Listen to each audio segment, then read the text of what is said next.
नमस्कार साथियों, मैं सरिता। स्वागत है आपका मेरे कहानियों के चैनल कुछ भूल गए, कुछ याद है में। यहाँ मैं प्रत्येक अंक में आपके लिए एक नई कहानी लेकर आती हूँ।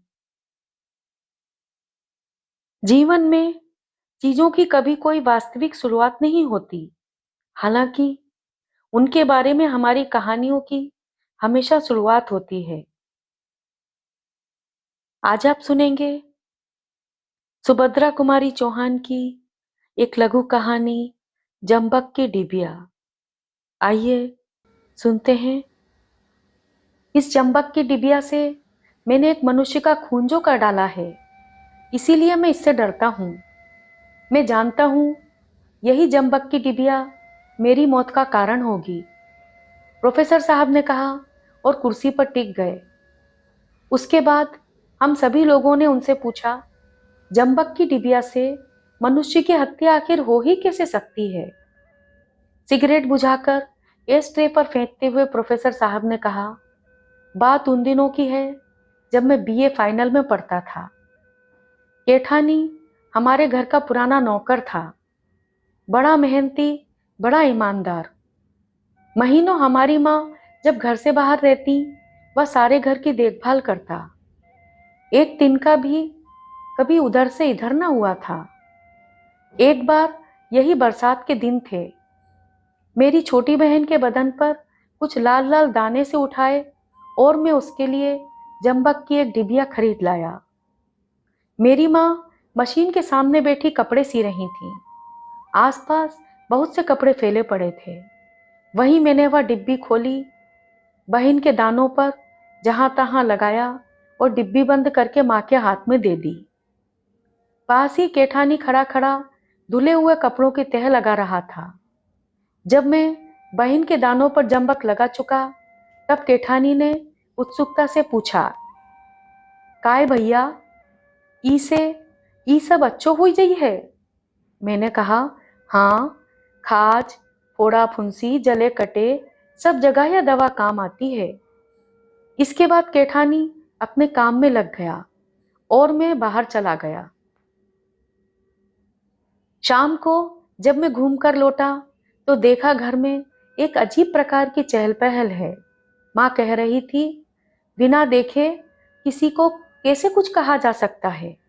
कहाँ गई कौन जाने? बड़ी बहन कह रही थी, उसे छोड़कर और ले ही कौन सकता है? कल उसकी भावज आई थी ना, उसके लड़के के सिर में भी बहुत सी फुड़ियां थीं। पिताजी कह रहे थे, कहीं महाराजिन न ले गई हो।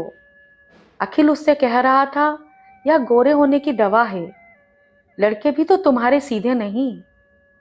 पास ही बैठा अखिल पढ़ रहा था। पिताजी की बात में दिलचस्पी लेते हुए वह बोला, बापू, महाराजिन तो सदा गोरे होने की ही फिक्र में रहती है। मुझसे पूछा कि यह क्या है, सो हमने कह दिया कि गोरे होने की दवा है। केठानी अपनी कोठरी में रोटी बना रहा था। उसे बुलाकर पूछा गया तो उसने कहा, जब भैया लाई हती आपने तो तबई देखी रही, फिर हम नहीं देखन सरकार। मुझे क्रोध आ गया, बोला, तो डिबिया पंख लगाकर उड़ गई? केठानी ने मेरी तरफ देखा, बोला, भैया। मैंने कहा, चुप हो, मैं कुछ नहीं सुनना चाहता। सुबह में डिब्बी लाया और इस समय गायब हो गई। यह सब तुम्ही लोगों की बदमाशी है। केठानी कुछ ना बोला, चुपचाप वहीं खड़ा रहा और मैं कमरे में चला गया।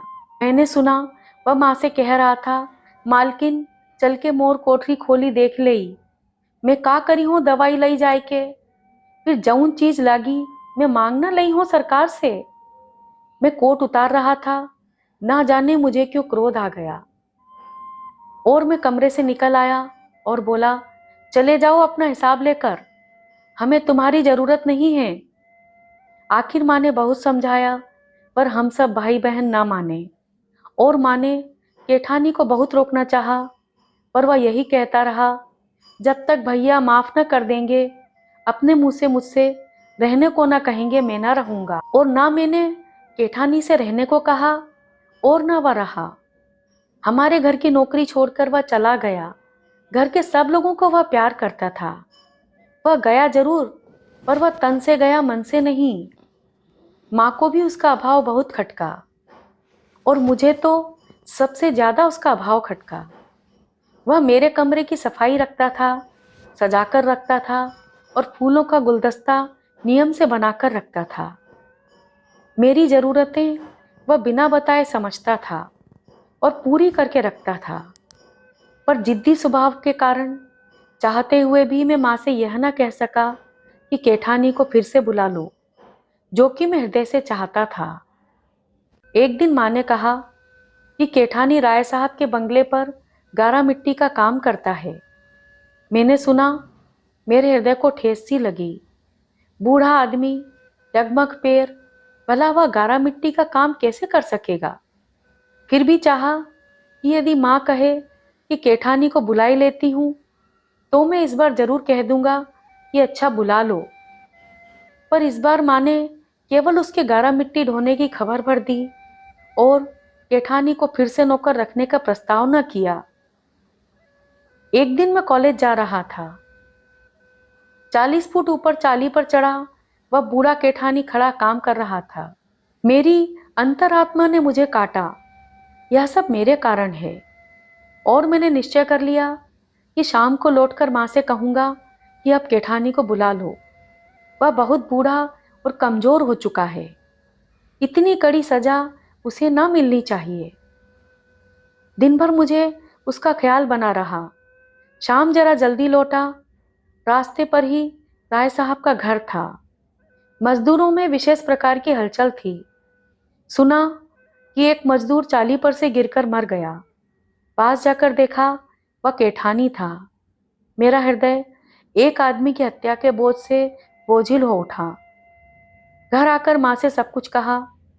माँ, उसके कफन के लिए कोई नया कपड़ा निकाल दो। माँ अपने सीने के कपड़ों की पोटली उठा लाई।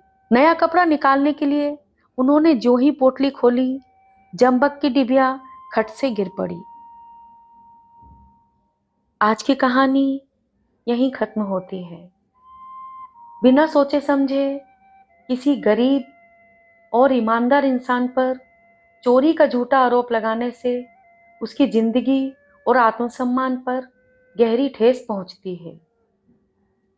मैं सरिता अब आपसे विदा लेती हूँ।